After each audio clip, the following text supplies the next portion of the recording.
আচ্ছা, এই প্রবলেমটা হচ্ছে হয়তো এটা নর্মাল যেভাবে করে এটা 55 ডিগ্রি আছে ডিপ, এটা যদি নর্থ হয় তাহলে এটা সাদার্ন ব্লকের দিকে ডিপ করছে 55 ডিগ্রি। আর এবি কন্ট্যাক্ট এক্সট্রাক্ট হচ্ছে এক্সট্রাক্ট ডলারাইট আর পিটা ডায়রাইট, ঠিক আছে।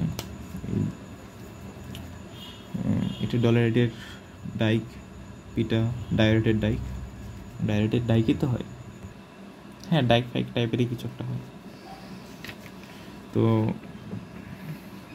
নর্মাল যেভাবে টানবি একটু নিচ, মানে এটা যদি টানবি যেহেতু এটা দেখবি অ্যাঙ্গেলটা কী আসবে বলতো, এখানে কিছু একটা মানে এ পাশটা ওয়েস্ট থেকে কিছু একটা আসবে, এ পাশটা ইস্ট থেকে কিছু একটা আসবে। সো এটা মিট করবে ওপরের দিকে এখানে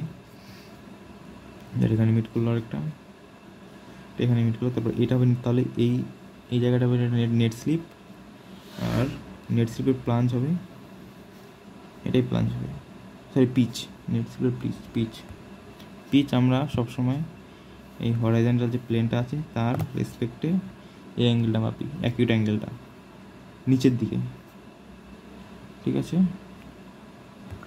সেই জন্য এটার পিচ এদিকে হবে, এদিকে হবে না কিন্তু, যেহেতু নেট স্লিপটা এদিকে হবে না, এদিকে হবে, ঠিক আছে। সো এটার ইস্টের দিকেই পিচ হবে, ধর সামথিং কত আসবে